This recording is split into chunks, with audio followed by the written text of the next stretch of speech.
अंकुर थोड़ा देख लो लाइव कब जा रहे हैं यूट्यूब में, वो थोड़ा देख लो। तो we will start when we start you should go live, है ना?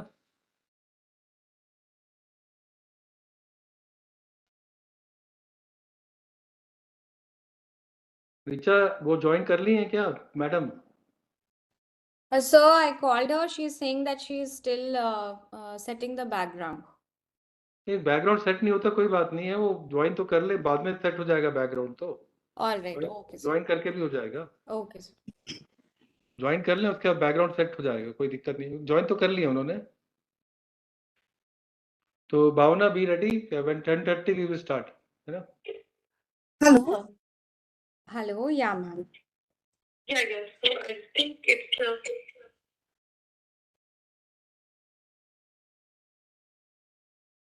Aisha ji, don't worry. If you are not able to do that, don't worry. We will manage. Now we can start. Bhavna? Okay, so we are starting. Yes. Good morning, everyone. I'm Bhavna Nahata and I'm your host for this webinar today. A warm welcome to all of you and thank you so much for joining in.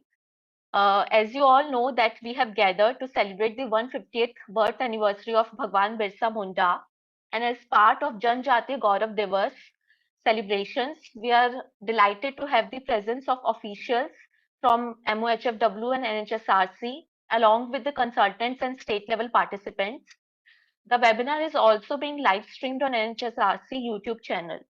Before we begin with the session, I would quickly like to take you through the agenda of the webinar.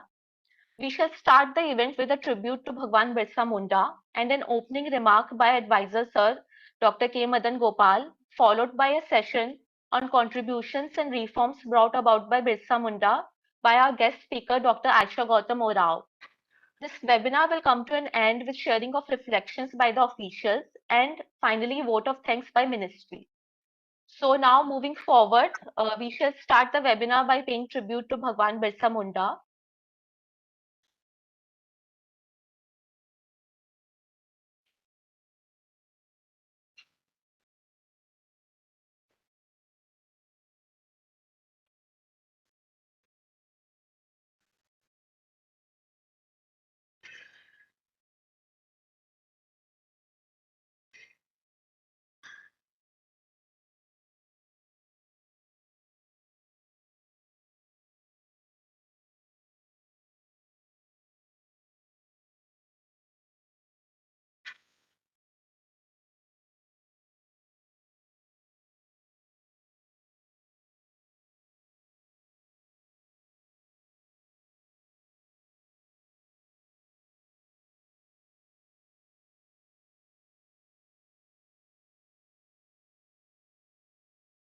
Thank you. Now I would request Dr. K. Madan Gopal Sir, Advisor PHA NHSRC for the opening remarks. Okay, thank you, Bhavna. Jai Johar, dear distinguished friends, colleagues, and all the viewers. We are here gathered to celebrate and have a discussion on the works of Bhagwan Birsa Munda ji. Bhagwan Birsa Munda was born on the 15th of November 1875 in Ulihatu, Ranchi. He is a visionary tribal leader, social reformer, and freedom fighter. He was a prominent figure in the fight against British colonial rule and exploitation of tribal communities. Bhagwan Birsa Munda movement, known as Ulgulan movement or the Munda rebellion, not only fought for freedom but also focused on securing the rights, land, and cultural identity of the indigenous tribal population. He is revered as Dharti Aba, that is, father of earth, symbolizing resistance against colonial oppression and preservation of indigenous rights. His ideology continues to resonate, especially in areas concerning tribal empowerment, health, and community welfare.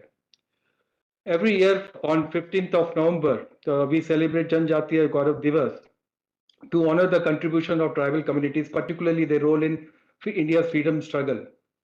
Since 2001, Jatiya Gaurav Divas has been celebrated with great zeal across India to recognize and honor the sacrifices made by tribal freedom fighters, with Bhagwan Birsa Munda contribution standing as symbol of resistance and empowerment for tribal communities.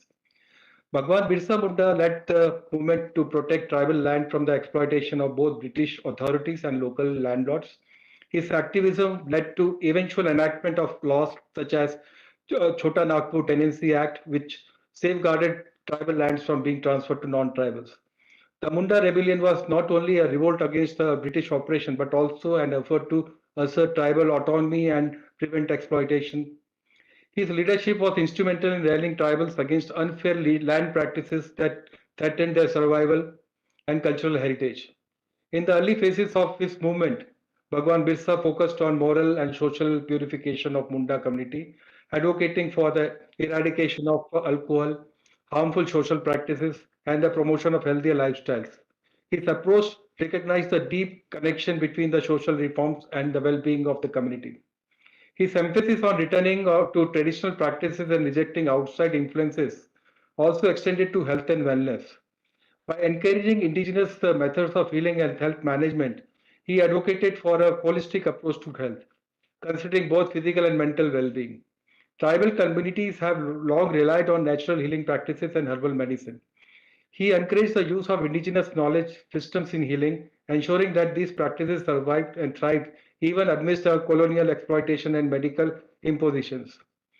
Bhagwan Birsa Munda movement saw significant participation from tribal women, particularly in their struggle against social injustices and alcohol consumption. His efforts to mobilize women were ahead of their time, recognizing their role as key agents in the health and socio-economic upliftment of tribal communities. Today, the government continues Bhagwan Birsa's legacy by implementing policies to protect tribal land and cultural identity. Initiatives like the Forest Act 2006 and Scheduled Tribes and other Traditional Forest Dwellers Act ensure that the tribal communities have legal right to their land, thus safeguarding their health and livelihoods. Bhagwan Birsa Munda health focused reforms are reflected in government's current health initiatives. The sickle cell elimination mission launched in 2022-23 aims to address the high incidence of sickle cell disease among the tribal population, particularly in central and eastern India, thus continuing his work in improving tribal health initiatives. The other initiative is the Prevan Janman, where the focus is on saturating all the tribal hamlets and the habitations with all the services which the government is provided. The government has launched several schemes to enhance healthcare delivery in tribal regions, including the Nishchay Mitra initiative, which supports tribal patients undergoing tuberculosis treatment. This aligns with the Bhagwan Bhagwan Birsa Munda's vision of ensuring access to quality healthcare in tribal communities. Bhagwan Birsa movement believed that education was key to empowerment. Modern initiatives such as Tribal Research Institute scheme are working to educate the tribal population about their right, healthcare and economic opportunities, ensuring brighter future for tribal communities. Just as Birsa Munda worked to preserve the cultural identity of Munda tribe, today's government programs aim to preserve tribal languages, traditions, and practices, while integrating them into broader health and welfare initiatives to ensure their continued survival and development.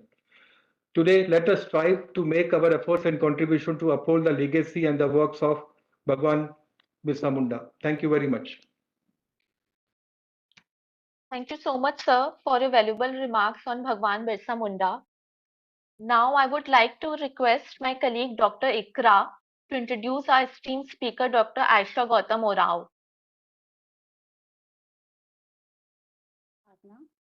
Good morning, everyone. It is my privilege to introduce today's guest speaker, Dr. Aisha Gautam Orao. Dr. Orao belongs to the Orao tribe of Jharkhand. She is an assistant professor in the Department of Philosophy at the University of Delhi, where she has been an influential educator and scholar since 2015. Dr. Orao's academic focus includes ethics, epistemology, and tribal philosophy, with a particular emphasis on indigenous knowledge systems and their relevance in contemporary context. In recognition of her academic excellence, Dr. Orao was also awarded the Indian Philosophical Congress Medal. Today, Dr. Orao will share her insights on the legacy of Bhagwan Birsa Munda, focusing not only on his political struggles, but also on his teachings related to life, wellness, and the enduring values that shape tribal communities. Please join me in welcoming Dr. Aisha Gautam Orao. Ma'am.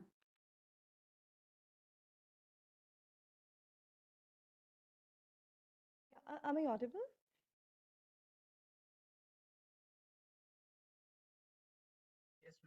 Yes, ma'am. Yes, yes. Okay, okay. Thank you. First of all, let me take this opportunity to thank the organizers for having organized this event on the eve of what we call as Birsa Jayanti. As a person, since I also belong to one of the tribal communities in Jharkhand, and what is all the more, interesting is that I belong to this particular village, Tamar, which is adjacent to, Ulihatu, which happens to be the birthplace of Birsa Munda ji.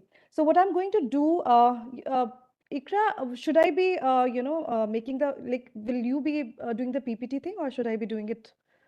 We can share it as well, ma'am. Oh, otherwise, let me. I thought, I was not. Just give me 1 minute. Let me do it. I'm sharing the PPT. Yeah, yeah. If you We can can do share that, it. that would be. Yeah, yeah.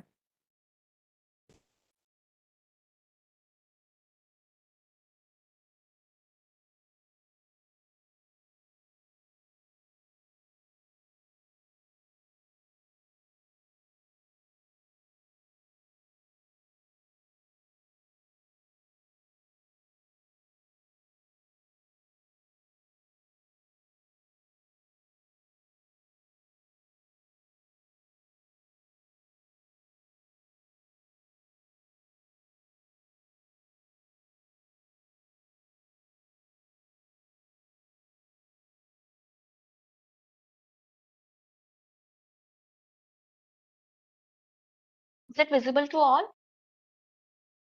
Yes. Yes, okay. Okay, thank you. Thank you, Ikra.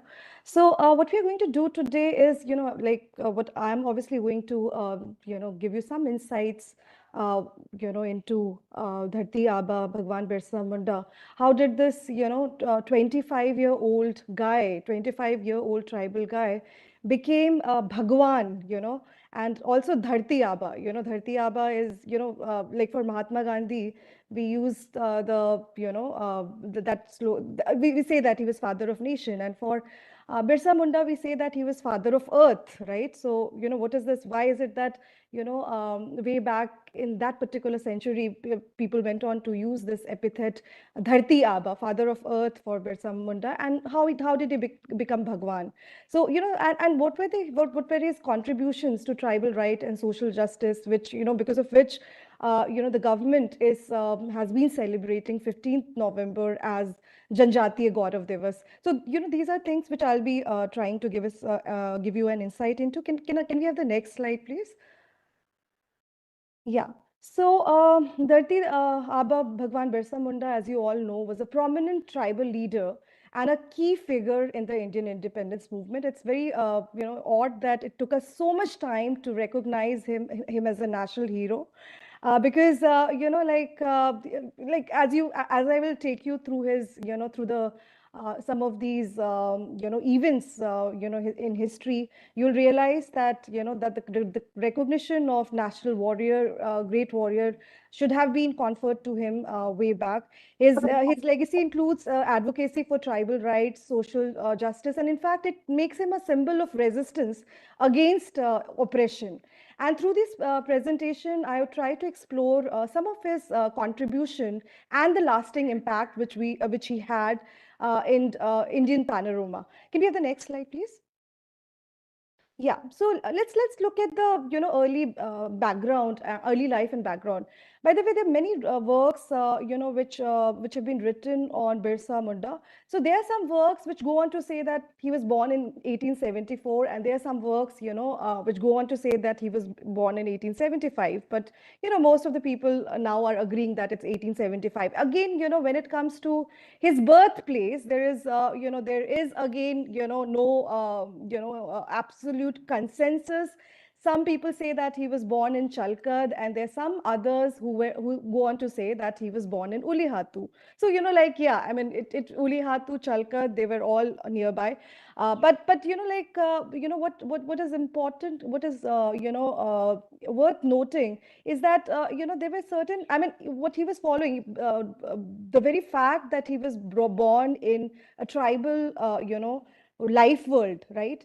That made him follow a particular philosophy. I mean, if you look at UN goes on to say that indigenous philosophy is what is to be conferred as the seventh generation philosophy. And according to me, since I'm a philosopher, I believe that if you look at the life history of Birsa Munda ji, you'd see that it is this seventh generation philosophy which gets reflected in his throughout his life. So let's try to see what was happening when he was growing up. When he was growing up in his early life, obviously, that what kind of situation was there in the country that time. It was, there were these oppressive British colonial policies that were marginalizing tribal communities, leading to deep-seated awareness of social injustice and commitment to advocate rights and identity of Munda tribes. In fact, his early experience of injustice fueled his passion for social reform and empowerment, laying the foundation for his future leadership. In those days, in fact, the atrocities against the tribals by the British officers and agents were at the peak, taking over the land by forcibly imposing taxes, implicating the Mundas in false cases, not giving any relief to the farmers, even during this severe famine which happened at the time, were the main reasons for the resentment of the tribals. Birsa Munda faced such problems since childhood. When he grew up a little, he realized that the solution would not be found without struggle. And like if you look at most of the works which have been written on him, be it by this bureaucrat K.S. Singh, or be it by Mahashweta Devi, who went on to write a novel, Aranyak Adhikar, and that was based on Birsa Munda's life. You'll see that all these works go on to say that this man had leadership qualities. He was a good orator and knew the art of strategy making, and he united his supporters that time, like when not many movements, independent, not many movements for independence were happening. That was the time when Birsa Munda united the supporters and retaliated against the Britishers. And in fact, British officers, and it proves actually that British officers were so frightened by his action that they deployed the entire army to arrest him. In fact, at that time, 500 rupees award was kept for anybody who could have caught, Birsa Munda. And in fact, when when he was caught, all his movements which were taking place, you'll see that there's a record that all these informations were being sent to England. Now if a person was not that important, why is it that every incident was being reported, every incident pertaining to Birsa Munda's life was being reported to the higher authorities sitting in England. Can we move to the next slide? Yeah. So, first of all, Birsa Munda came to realize that if you have to retaliate against the colonizers, you need to learn the language of the colonizer. That's very important. And that's the reason why, you'll see that throughout his life, he was very keen to learn. He was very keen to have education. And it was that initiative that he got admitted to, German mission school at Burjpur to receive primary education. And the kind of education which was being given in these missionaries was entirely different, very different from the tribal life, the education which we get in our tribal life world. In fact, he completed his primary education in this mission school, and then he came in contact with his very good friend Amulya, and he wanted to, and he went on to, you'll see these stories wherein he goes on to say that I have to get back the land, my land, from the money lenders. At that time there was this another movement which was happening in tribal belt, which was Sardar movement. Sardar movement was also a movement against, it was an agitation against the British rulers, zamindars and money lenders, and he was influenced by Birsa Munda, though he was, just imagine, he was hardly 6-7 years old, or maybe later 9-10 years old, but he was influenced by that. And in fact, this incident is worth noting that, like, yes, he was brought into, because there was a lot of conversion which was happening at that point of time. Conversion happened in tribal belt also, and he was also converted to a Christian at one point in time. But towards the end, he retaliates and he moves back to the original faith. And, he moves back to what is called as the original tribal religion, original tribal, whatever, what is called as Birsayat. And in fact, this incident is worth noting that there was this father in this missionary, Father Natrot. He went on to make this comment about the Munda Sardars, that they were robbers, they were plunderers, they were cheats. And these people were fighting for the rightful demand of the land, of the forest. And because of that, he went on to, publicly, I think he was 12 years old, when he went on to publicly criticize Dr. Natrot and missionaries. And the result was that he was expelled from the school, expelled from this Christian missionary school. So just imagine 1886, he was just 12-year-old, and he had the guts to tell these people that, what you are doing is not right, and I'm not going to and he this is very famous slogan which he gave.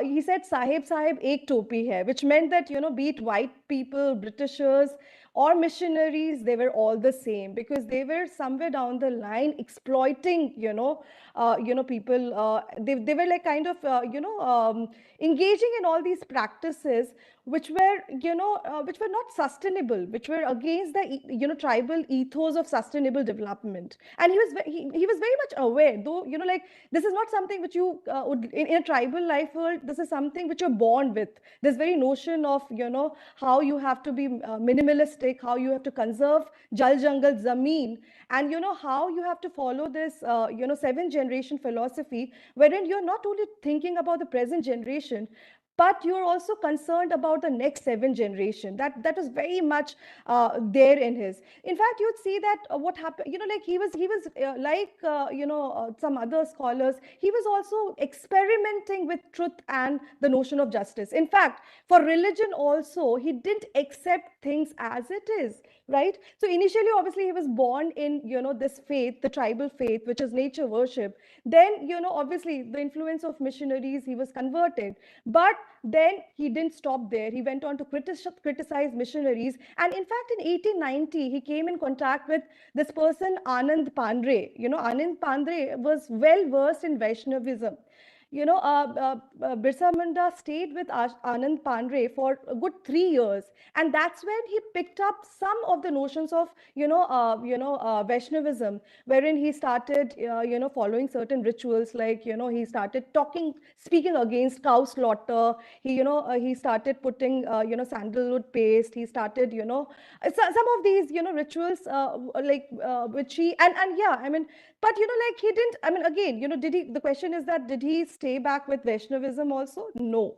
Later on, again, he was like, when it comes to religion also, he was experimenting with truth. So he realized that, when it comes to, preservation of forest, when it comes to, egalitarian framework, he was looking for a religion which would not only give him that egalitarian framework, but which would also give people the autonomy to function as custodians of forest, right? And this is something, any framework which was exploitative, he was moving away from that. And you'll see that towards the end, he moves back to Birsayat faith, which is the original tribal faith of nature worshippers. Now you'll see that there's a lot of demand for Sarna religion, I mean, which is again moving back to the tradition, moving back to the custom. And so, like, in a way, Birsa Munda, if you look at his life history, he was focusing a lot on the spiritual and cultural revival of tribal communities. He, the reason why he promoted Birsait faith was because his aim was to restore traditional values and practices. And the reason, I mean, it was important because it did foster a sense of identity and pride amongst tribal population, apart from, enabling them to to wage a war against all the colonizers, be it the colonizers who came from outside, or be it the colonizers who were there inside in the form of jamindars and others who were exploiting, and not only exploiting people, but they were not concerned about the jal jungle zameen. They were not concerned about maintaining the sanctity, wherein there is a harmony which can be kept in kept between human beings, animals, nature, everyone. And this is what this is what tribal philosophy always goes on to focus on. Can you move to the next slide? Yeah, in fact, so what happened? So you saw that he became like he became a rebel at the early age of 12-year-old. He was like he became a rebel, that he was he was such a rebel that the missionary school thought of expelling him from the school, and for a small moment, you'll see that he joins the Sardar movement of these Sardars who were again fighting against jamindars and fighting against the oppressive practices. But he was also aware of the fact that there's something else which needs to be done. It's not only, so there was this good balance between a religion, which is like following the traditional practices, and obviously, in fact, that when he used to, he was a very able, he was a very capable leader. When he used to meet people, he used to tell them that you have two paths. You can either choose the path of violence, or you can choose this path of religion or custom and tradition, through which we can retaliate against against the Britishers and against all the colonial practices. And he warned people that if we will choose violence, it would have repercussions. You'll see that K.S. Singh, this very famous book which he has written on Birsa Munda, he says it again and again that Birsa Munda kept warning his people that we cannot choose violence. At the end of the day, yes, he ended up choosing violence because most of the people were not realized that the choosing the non-violent path was somehow not helping them.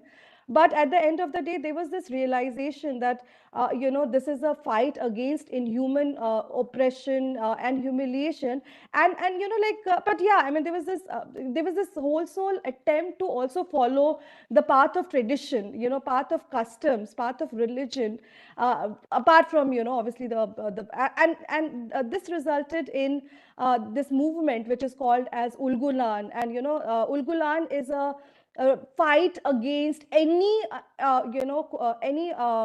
oppressive colonial practice which is moving you away from your tradition, moving you away from the notion of justice and egalitarian framework. So Birsa Munda started Ulgulan in 1895, and just imagine, he started it in 1895 when he was 20 years old, and he survived. After that, he only survived for 5 years. But this 5-year rebellion that destroyed the British and the tyrannical landlords and officials, because I've already told you, the struggle against the Britishers who were looting tribal land, imposing taxes, or be it the atrocities which the tribals were facing, as far as the landlords and moneylenders were concerned. He played an important role, in all these movements. And he was also aware of the fact that, this plunder of the forest, which was going on by tyrannical colonial Britishers, that was also something, which had to be questioned, which had to be retaliated against. And, it frightened, this Mulgulan of 5 years frightened Britishers so much that they had a strategy to completely destroy the movement. And the result was that he was obviously he was caught by them, and he died at the age of 25. And many stories go on to say that, some stories go on to say that he had diarrhea, but there are many stories which go on to say that he was given poison in the jail, because these Britishers, and obviously there were many enemies. Now missionaries also became his enemy, because Hoffman, who happened to be one of the prominent figure of missionaries, Birsa Munda had this one-to-one conflict with that man. And there's so many narratives. So obviously the entire system was against him. And in fact, when when this movement was destroyed and when he was literally killed. There's this, in fact, there's this letter which you can easily find in the online, platform, which goes on to prove that, there was this letter written by Mr. Arthur, which went on to report. It says that, okay, it states that we have been able to we have been able to capture the ringmaster of the Mundas in Chota Nagpur. So these, Britishers, they wrote a letter to, all these authorities sitting in England. They wanted to, because he was being seen as a very prominent leader. Had he stayed for some more years, God only knows, what all he could have done. So, but I mean, see, the entire system, was scared of this 25, 20 to 25-year-old, I mean, man. So that itself speaks of, what a powerful, warrior this man was. Can we move to the next, slide? In fact, yeah, I mean, you'll see that, throughout the reason why people were calling him Dharti Aba, Bhagwan, and all of that is because, he was able to move, though in present time, we have all these resources which we can connect with each other. People were, I mean, there was no internet, there was nothing like that, right? So mobilizing, the community against the oppression, it was not an easy task, having these meetings in different pockets and being able to, realize that, collective identity, cultural pride, and, self-determination is what is important. And, like, and see, these are, what Birsa Munda did, at that point of time.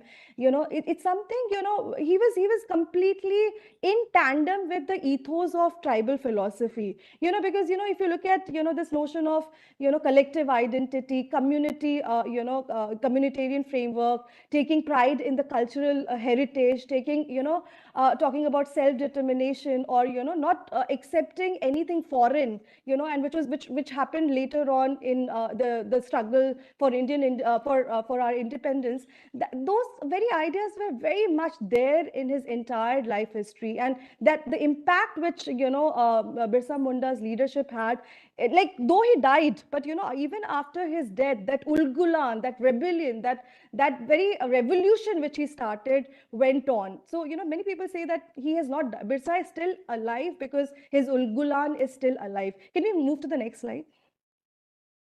Okay, so, like I've already spoken about, how this rebellion, Munda rebellion, was all about preserving the cultural heritage, traditional practices. And these traditional practices and cultural heritage was about everything, be it the rituals, be it being able to directly connect with the nature, or being, see, by the way, Dr. Madan was talking about, how, he was also known for his healing practices. So, it was all this, right now, there's also tribal medicinal practices in the form of hodopathy, or, which are again, making use of all these, herbs which are directly available for with them, and which the knowledge of which they have preserved since eternity. So, he had all these, he was a healer, and that's the reason why he got this, the reason why people started calling him Bhagwan is because he used to say that, whosoever is sick, you please get that person to me, and I will try my best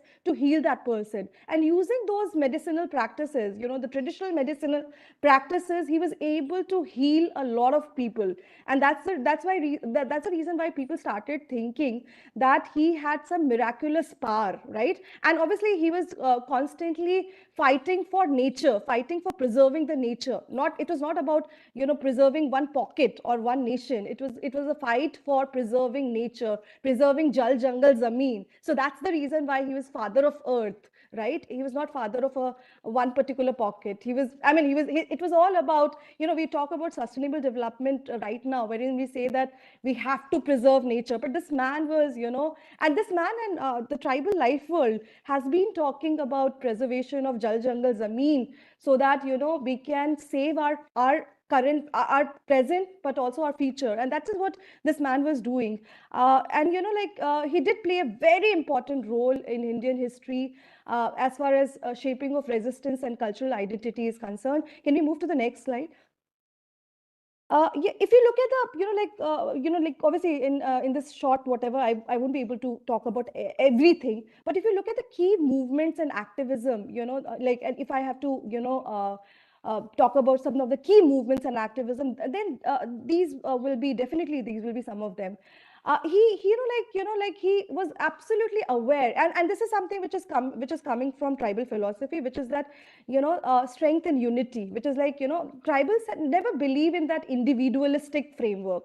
It has always argued for strong collective identity, and it's only by that collective that you can, if you have to resist against any form of exploitation, the retaliation had to be collective. And that is what Birsa Munda was also doing, because of, and like he was doing it because he knew, he came from the tribal life world, where collective is always, collective identity is what comes prior to, and in fact, if you look at what was happening, if you look at Munda rebellion, what was happening was that entire, it's not one individual who used to fight against this oppressors. If you look at again K.S. Singh and these other novels and all of that, you will see that these stories go on to say that entire family used to fight, right from children to women to everyone, right, with the animals used to be also there in that fight. So that is what that the reason why there was so much of emphasis on collective identity was because it was there was this realization that it was through collective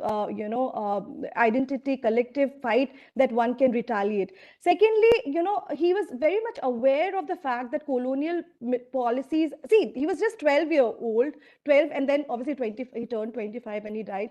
But but he was in that short span, he was very much aware of the fact that colonial policies and missionary activities posed a significant threat to tribal culture. And that is the reason why, after, see, he was experimenting with truth. He tried practicing all the religions, right? He for good 3-4 years he followed Vaishnavism. Before that he was a missionary, and but after following all of that, he returned back to the tribal culture. He said that ultimately, with my experiments with truth have gone on to tell me that it is the revival of indigenous tradition and faith which is required if we have to, I mean, that for him, that like he came to this conclusion after, like even, and he was reading. He was somebody who was aware of the fact that education goes on to play an important role. He was reading in that missionary school. He did read a lot of books and all of that. And wherever he used to, like, the reason why he went to this person, who was a Vaishnavite, is because he wanted to learn. He wanted to learn not only bookish language, but he wanted to learn from different religions. And then he formed this opinion that it is indigenous tradition and belief which has to be revived, because for him that was the religion which was for for preserving the nature, for preserving the forest, which for him was the ultimate reality, nature. Now, and there was also, it was because of his campaign then that tribals also became aware of their rights, of their land issues. And you'll see that from then till now, all the fights, which you'd come across, all which are considered as, tribal, battles being taken by tribals, it is all about Jal Jangal Zameen. Because, everybody is following that ultimately you have to preserve the Jal Jangal Zameen. Because if you won't preserve Jal Jangal Zameen, then you won't survive, your future would not survive. So that is very much, so in his awareness, he did create that awareness. Another important thing is that his Ulgulan movement was aimed to restore traditional land ownership to the Munda community. And that very fact, emphasized the importance of land as a core element of tribal identity. Land is not a property for tribals, and that this is what Birsa Munda also went on to. It's a part of identity. If something is a part of identity and somebody goes on to harm that, then obviously you will retaliate. So retaliation against Britishers was a retaliation against tribal identity. When they were targeting land and forest, they were actually targeting tribal identity, because you cannot really completely do away with this very notion that tribals cannot land plays a land happens to be land, or Jal Jangal Zameen, what we say, happens to be a core element of tribal identity. Can we move to the next slide?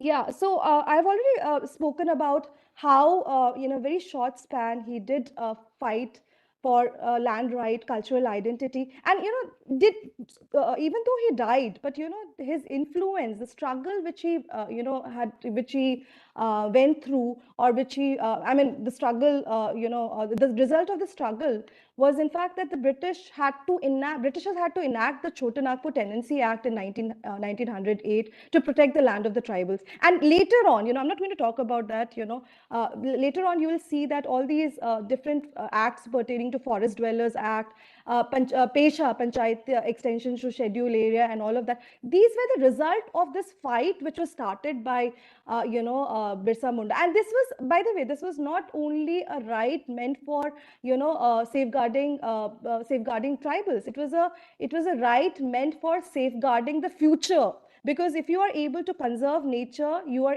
conserving everybody. We have been facing corona and whatnot, global warming. Why is it resulting? Because there's this misbalance between this harmony which we have created between nature and us. So this was a struggle to preserve nature. Can we move to the next slide?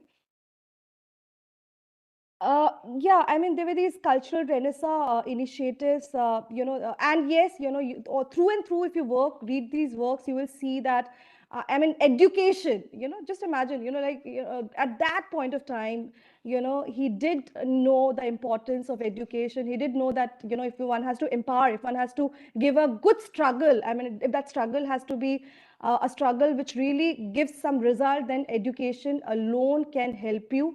And you should be questioning. You should be, for me, he was a scientist because he kept questioning. He didn't accept things as it is, be it religion or be it, throughout his journey, it's not that, he didn't, like, obviously, I gave you one example of this person, whom he questioned, that, okay, he was a father, he was teaching at that missionary school, but 12-year guy went on to question, that person, and he was, obviously thrown out of that school.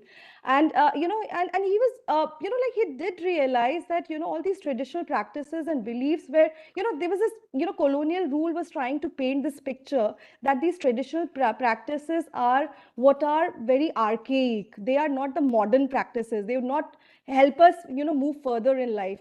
But, Birsa Munda, went on to emphasize that, these traditional practices and beliefs had these ethos of, sustainable development. And that's why there was a need for, getting back to that knowledge system, getting back to, for obviously for everyone, for the future of humanity, not only for the future of, tribals.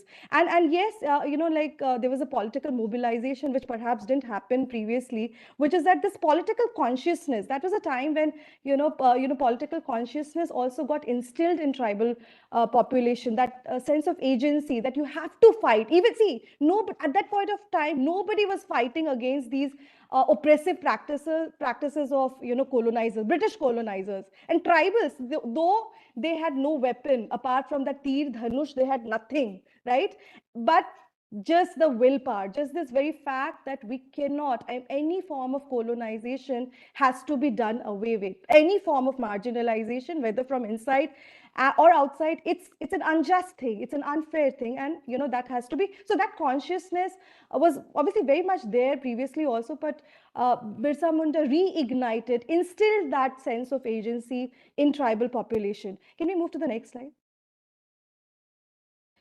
And yeah, I said that, it took us some time to recognize him as a national warrior, but he should have, because, Birsa Munda championed, the ideas, championed by Birsa Munda, in fact, significantly influenced the Indian independence movement. His fight for social justice, equality, resonated with leaders like Mahatma Gandhi, highlighting the importance of tribal rights within the, broader struggle for freedom. And in fact, Dharti Aba, Bhagwan Birsa Munda inspired the tribal society to protect the motherland and culture. So this is this message, when we talk about, how did he play an important role in Indian freedom struggle? then this is very important, that this very fact that you have to protect your motherland, the very fact that you have to protect your culture, even if you are not being seen as a powerful agent, right? He gave a strong challenge to the British rule, which was playing with the tribal identity, and he in fact strengthened the morale of freedom fighters. People at that time thought that, and he used to, much before Mahatma Gandhi, you'd see that he used to wear that one dhoti, and like the attire was exactly like Mahatma. I don't know whether Mahatma Gandhi when it was inspired by Birsa Munda to some extent, but if you go on to see his, like those pictures and all of that, very minimalistic. He had this very minimalistic a way of living, and and he was mobilizing. He was talking about motherland, he was talking about culture, he was, Britishers, as I said, 500 rupees was being given to catch him. Report was these letters are there which are showing that, they are saying that, we have caught this, we have destroyed this person, the ringmaster Birsa, and all of that. That goes on to prove that, how empowering his movement was for cultural revival, for emphasizing on education. People say that, tribals are not backward and all of that. Look at this, there was this, way back, our leaders were talking about education, and education as a tool for empowerment. They were advocating for access to knowledge. That was also something which was being questioned, reclaiming the rights, asserting the identities, and this also, the movement which was led by Birsa Munda also led to the groundwork for future legislative work, be it about protecting tribal right, or be it about policies that address historical injustice, promoting equitable resource distribution, or you can talk about forest right. All these series of rights which we have pertaining to a forest was a result of this struggle which we saw in the form of Birsa Munda. Can we move further? Yeah. Now, when we talk about the contemporary relevance of this beacon of tribal revolution and heroism, it's important to again reiterate the fact that the contemporary discussion about tribal rights, social justice, and sustainable development cannot happen without recognize, at least in India, it cannot happen without first acknowledging the contribution of people like Birsa Munda. His teachings encourages ongoing effort to address the challenge faced by tribal communities, be it displacement, poverty, and in fact, I would want to, because like one might say that I'm a tribal, and maybe that's why I'm speaking so much about tribal warrior. But in fact, I would, can you move back? I wanted to yes, Mahashweta Devi, no, can you move back? I wanted to read this Mahashweta Devi's. I will quickly finish. This was Mahashweta Devi's. Yes. No, that previous slide, 12th slide. Yeah. So yeah, Mahashweta Devi in his forward to this novel Aranyar Adhikar, she goes on to say that Birsa was a modern man, a Renaissance man, in the sense that he was a far ahead of his time in his thoughts. A modern man, educated and enlightened in the Christian school that Birsa was. He endeavored to extricate the Mundas from their age-old superstition. He sought to build up a brave new world for the Munda community, a world completely free from perpetual exploitation and inhuman rule of British government. And she goes on to say that, what the religion, the Birsayat, which he was arguing for, was the religion, it was a crowning glory of, humanism. It was a humanistic religion which he was talking about. And yeah, can we move to the, I know, like I have already, the time is less. But yeah, I mean, I would want to read this quotation again. This by Birsa Munda, he went on to say, I would read it in Hindi. He says, मैं केवल देह नहीं, मैं जंगल का पुश्तैनी दावेदार हूँ. पुश्ते और उनके दावे मरते नहीं, मैं भी मर नहीं सकता.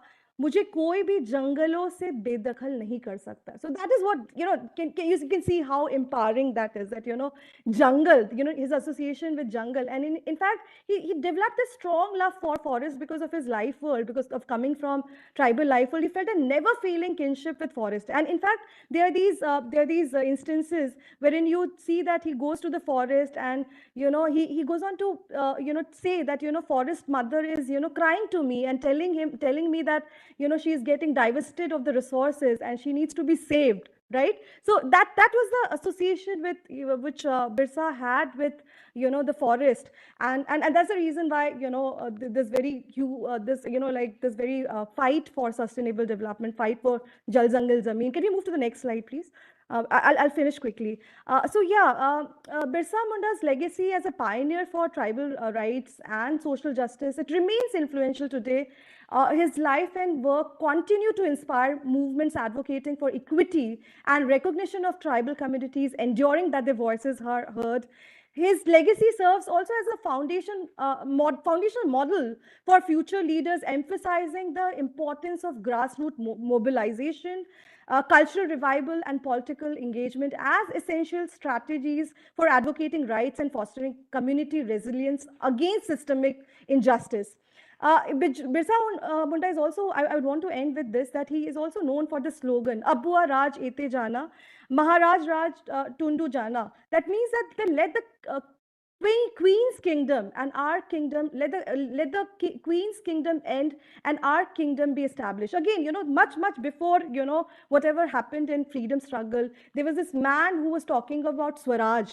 He was talking about Abua Raj, that, in our country, it should be our Raj, we should be ruling. And that slogan, in fact, became a, rallying cry for, tribal empowerment. So yeah, I mean, that is what speaks about, what a man he was, we should be celebrating him, celebrating what he did, not now but always. He's like, as he as everybody says, that Ulgulan, he has died, but his Ulgulan still stays, and it would stay till the till that point where we would be concerned about Jal Jangal Zameen, where we would be concerned about conserving the forest, not only for us but for future generation also. Yeah, thank you so much. Thank you so much, ma'am, for such an insightful and inspiring presentation on Bhagwan Birsa Munda. Now, I would like to request some reflections from our esteemed panel desk. We have Dr. Atul Kotwal, ED, NHSRC. I would request sir to please share some reflections on this insightful presentation with us. Thank you, Dr. Bhavna. I hope I'm audible. Yes, sir, you are. Yeah, thank you. So I would, before I go and go ahead in my just few comments on this, I'd like to compliment Dr. Aisha Gautam for covering this entire, the life journey and significant contributions of Bhagwan Birsa Munda ji, towards the not only for tribal world as tribal societies as such, but also for all our country, entire country, because the lessons for today's India, we need to learn those and also now implement those, because what he taught us about the rights of tribal people to own and cultivate their lands without interference, and on the other hand the importance of the tribal customs and social values. So it is that rights-based approach for all the communities in today's world, in today's country. I think that's very, very important, which you need to implement now and learn, and that would be a real tribute to that the personality of such a stature, which very rightly we prefix as Bhagwan Birsa Munda ji now, and I think we need to now look at how, from our health policies point of view, can involve everyone, and that's why we are very happy now, yeah, that the PVTGs are also now being looked after with special schemes, and there are now for health with the MMUs and all in the tribal areas, the sickle cell anemia, national sickle cell anemia elimination program, to covering all the states, 19 states where tribal communities are more in number. And so similarly, the how we can provide them with high quality, safe healthcare, that should be our aim, and also their linkages with the social determinants of health, at the same time preserving their own old cultures and tradition, because we are now very, very proud to say that Ayush is a part of our customs and culture since long. Similarly, the traditional practices and cultures, that also how we can inculcate in our lives, and how we can make them also more prominent, and how we can empower back those people again, everyone, and to utilize in their daily lives, and we also learn from those customs. so that we improve our quality of life also in going ahead. So I would like to thank the speaker and must compliment Dr. Aisha Gautamji for your knowledge and depth of knowledge on this, and also for sharing your thoughts on this in a very detailed manner. I would like to thank Dr. K. Madan Gopal, advisor PHA, and his entire team for organizing this. It is a learning for me too, because there are a lot of aspects which I also learned for the first time today. Of course, I knew a lot earlier because I spent 1.5 years in Ramgarh, Kent, the erstwhile Bihar, now Jharkhand, and Ranchi was a regular place to visit. And at the time, I saw almost 3/4 of the current Jharkhand, which we say now, and I was aware of the the significant contributions and the role. But again, very good to very happy to revisit those, and to the sense of pride that we could organize this, and at least convey to all the youngsters of today who probably would not have been aware of Bhagwan Birsa Munda ji's significant contributions, and how we can learn those, and after learning, how we can now implement those, and make things better for all of us. Thank you very much. Thank you. Thank you so much, sir, for your valuable comments and sharing your experience with us. Now I would request Shri Saroj Kumarji, Director NHM 3, Ministry of Health and Family Welfare, to share his reflections and for vote of thanks. Thank you, Bhavna. It was really insightful lecture from Ms. Sayasa. And before this speech, I know very little about the Dharti Aba. During preparation, we prepare some question on this movement.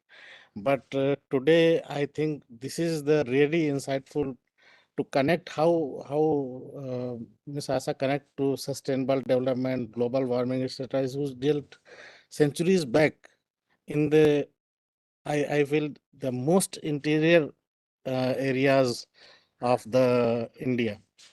So I am very thankful to Dr. Asa Orao and thankful to Mr. Madan Gopal, NHSRC, and whole team. I want to congratulate the every participant in this gathering, and I hope everyone will be more knowledgeable about the issues how we dealt in centuries back. And once again, I want to thank everyone involved, and I wish you all the best. Thank you. Thank you, sir. Thanks to all the participants for joining in, and we now conclude the session.